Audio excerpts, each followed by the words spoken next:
Hello there. I am here with a new emerging artist, Dominic Augustin.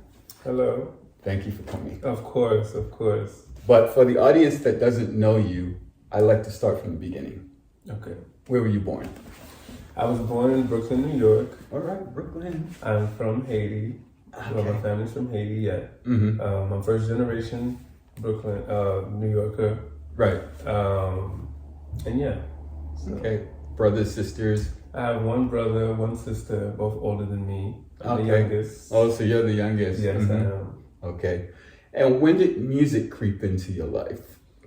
For as long as I can remember. Okay. Because my mom was she was in the choir. She Okay. was in like you call it the grand choir, Mm-hmm. in the Haitian church. And so even when she was pregnant with me, like she would be like in the pulpit, like, singing. Singing, So yeah. whenever I was born, every Sunday, like because I didn't see a lot of my mom all the time, like every day, because she used to go to nursing school in the day, Mm-hmm. and then she would go to night work, like, because she was also a home attendant at the time. Right. So Mhm. she would go to work in the morning, she would go to school in the morning, work at night. So Sundays, she never worked Sundays. My family, they never worked Sundays. So it was church. So when I did get to spend time with my mom in church, when she was in the pulpit, I would like cry from the thing to like be with her on the pulpit. So I would always just so be that's when you got hearing- that taste of Yeah. okay. And then I joined the junior choir, Mhm. and then I've just always been in music. And who were your inspirations musically? I would like to say everyone, Mm-hmm. because through all the points of my life, I've definitely had all these different phases. From the beginning, obviously, I'm from New York, so like if I was listening to rap, it would be Jay-Z, because my older brother used to always listen to Cameron and Jay-Z and Eminem and these rappers, and then I would share a room with my sister, and she's playing Fantasia, like so like I would be getting the best of both worlds. And then like when I would watch MTV Hits, I was getting like the Evanescence, I was getting the Linkin Parks, I was getting the Fall Out Boy. So and then when I'm with my mom, I'm getting all gospel. So you have the whole gamut. everything. But that's the beauty of your music, yeah. is that like I couldn't put my finger on, because I don't like categorizing music. Yeah. I think music is music, and you just take it as it comes to you, Yeah. and as it resonates with you. But your music, it falls into the category for me of like a lot of the male singers that I like. Yeah. And they're not singing about shake your ass. Yeah. They're actually singing about something that matters. Yeah. Yeah. And also, of course, your voice. It works. Thank you. It works. Thank you. You Yeah. sound really great. Now, describe your music. How would you describe it? How do you see it? I describe my music as first and foremost an experience. I want the listener to be taken into a different world. So basically, like you're immersing yourself into this world. Right. So and there's flares of R&B in there. There's Caribbean flair in there. There's some country twang in there. There's like House on Fire puts a little blues in there. Then you have alternative. You have electronic. So there's so many different facets to me as a person, and then to what I've been through. Starting from the beginning, House on Fire starts very dark. It's about it's about where will you be in life, and my house burned down when I was in 5th grade while we were all in it. Oh, no. Yeah, so there's so many times where you've experienced such these traumatic moments, but you don't look at them as traumatic moments. When you look back, it's just like the past. It's like these are things that you were meant to go through to get to succeed. And then Well, they definitely gave you food for something to sing about. exactly And something right. to write about. Yeah. Because I was going to ask you, well, where do you get your inspiration for writing? But obviously, Yeah. life. Yeah, literally life. Every song is a reflection of a very general reflection of points that I was in my life. Like even the next song is All I Need. That's about, being in the point of your life where now you want to have fun, you're always outside, and then like you're searching for, okay, I've had enough of being outside. Like, what are you still searching for? Is it love? Is it money? Is it fame? Is it this or that? Like, you have to find out why you're outside. Well, that leads me to my next question. Where do you see this taking you? Where would you like it to take you? I would like this to take me to a place where I can inspire people on a more grand scale, because all my life, like I've chosen to, like, individually try to help every single person that I come across. Like, it's actually a problem. And I know, sometimes that can be a problem. It's a problem. And as I told Coco, Captain Save-A-Ho, you gotta yes, retire the cape. I am Captain Save-A-Ho. Retire the cape. No, I know. I'm trying to retire the cape. And it also comes from being, my background, like being Haitian, especially being in a Haitian church. Like, my parents was always it don't matter what you're doing, they always give it a ride home.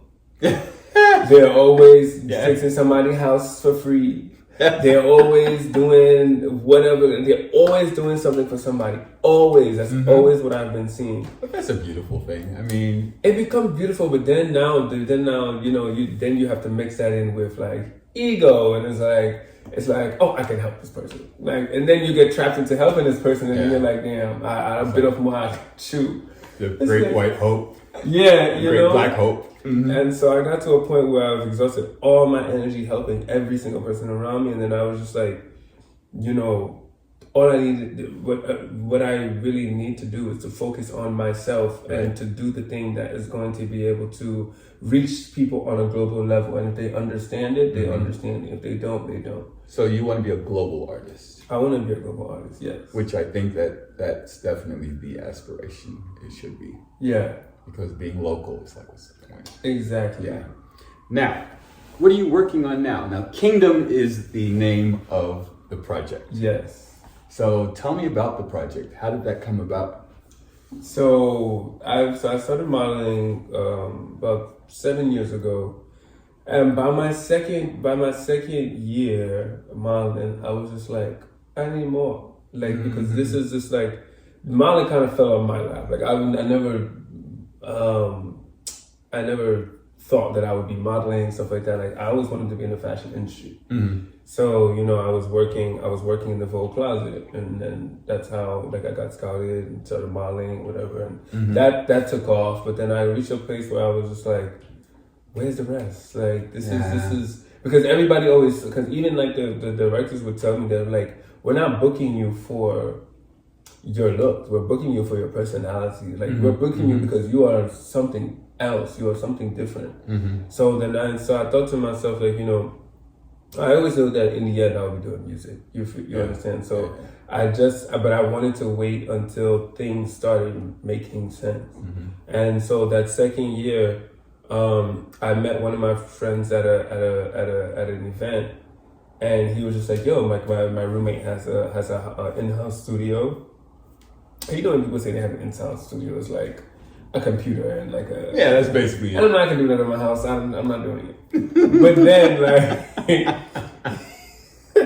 he kept on hitting me up, and I was just like, let me just go and see. I pull up to the thing, and it's like a full-blown studio, and I was like, oh, wow. But the thing is that what's really kind of misleading now, all you really do need is a computer. That's all you need. You do not need all of that wall of equipment. You don't at all. And I realized because when I came about, it was analog. So you were talking the tapes. Yeah. And, you had those huge tapes and whatnot. Yeah. And it was, track for track for track. But now you can do so much with just your computer. Yeah.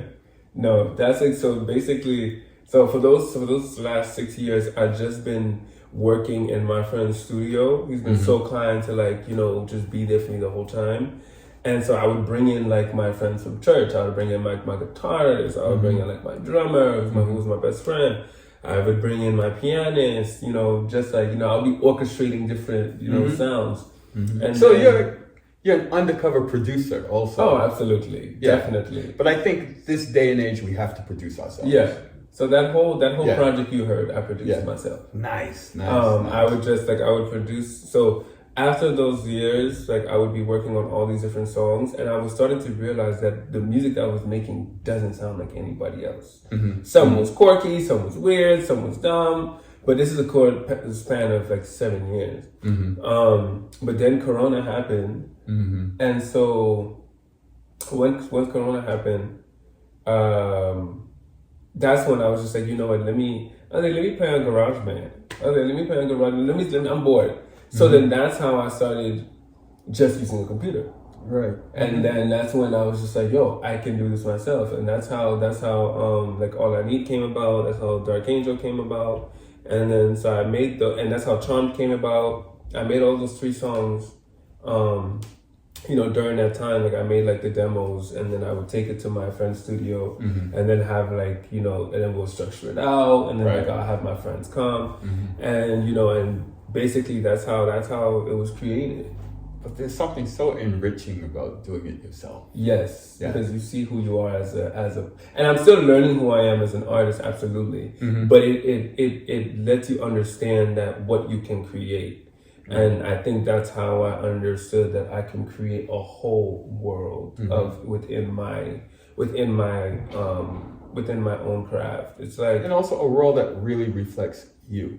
Exactly right, which is all different facets. It's almost like when Solange came out with a seat at the table. Nobody knew what that sound was, and you had to sit down and immerse yourself into that world if you're gonna because when it came out, I was like, what is this? I was like, this is not it's so dissonant to my ears. Right, it's not radio friendly. Exactly. But once I took the time to immerse myself in it, sit down and really listen, I was like, wow, this is incredible. It's incredible, right? Same with Frank Ocean. I didn't like him either. And but then when I sat down, I was just like, yo, this is his own world. Tyler the Creator, he has his own world. Janae Aiko, her own world. So that's I didn't understand that until I created my own world. You understand? Yeah. So because people would be like, what genre are you doing? And I'm like, I don't know. You tell me. Yeah. See, and that's the way I always felt about it. Let the business people decide that. Yeah. Because you're just making music. Exactly. And trying to force yourself into a box, because we already hear the radios are just saturated with formula. And sometimes you'll put the radio on, you can't tell one from the other. Exactly, yeah. And that's the beauty of what you do, is that I know who you are. Yeah. And to me, that is the most important thing about an artist. Yeah. That when you plug them on, you turn them on, that you know who it is. Yeah. That's amazing. Yeah. That's what I liked about it, especially. Thank you. Thank you. So your release party's coming up. Yes. So are you excited? I am excited. I am nervous, but I am excited. Are you gonna perform? I'm gonna perform. Do a little 2 or 3. Do a little something. Something. Yeah. Okay. I think it's only correct because you don't. We're coming to see you. Yes, see what you can do. Yes, exactly. So I will be performing. And we'll just be seeing how everything goes. But yeah, it'll be great because I did a performance in December that was so last minute, and it was super successful, super great. But this is one that's actually I can't wait anymore. I've been holding on to this project and perfecting this project for years. Okay. And it's only 6 songs. It's like, but you have to find the right person to do this. I wanted to find the right person to mix, the right person to master, the right person to, pick this. And, I had to wait. And over time, the way that, because even when I wrote the songs, I didn't know what I was going through. So then now, fast forward to when you're actually doing the visuals for all the things, all the visuals start making sense with where you were in life. It's actually insane. Because if I would have released this project maybe 2 years ago, I wouldn't have known myself then still. Right. I had to go through a lot of things to be like, yo, this is what I meant by when I was saying this. It's once I now been through the, being out for days, it's like, okay, the only thing I do need is myself. Right. It's me and God and my family, like the people who I already have. So have you built your team? Because nowadays you need your own team. Yes, and that's one of the things I'm most proud of. That's one of the things I'm most proud of because over the time I've waited until I meet the right person for each task. I don't force things. I don't go out looking for things. Like, you understand? So like, whether it became of having my, my engineer, my director of photography, my graphic designer who's done such amazing work, my creative director, and now I'm just like, now it's just like finding like the last piece of the puzzles, like the business people, right? Like the business people is because now when you have all those things set, now when you find that business person, it's like they don't have to find you nobody else. See, and that's the whole thing. You're bringing your vision to them, so it's really up to them to be able to see the vision, understand it, and also how to enhance the vision for you. Yeah. And to strategize to move your vision forward. Yeah. And that's what you need. Yeah. Yes. So I'm excited about that. I'm excited about having I'm an advocate for that kind of stuff, especially for upcoming artists. Yeah. Because nowadays you have to do it all yourself. Exactly, yeah. See, I come from the old school where the record company did everything. Right, yeah. They ripped you off too, but at least all you had to do was sing. Exactly, right. All I had to do was show up. Nah, and that's I would love to only be able to just do that.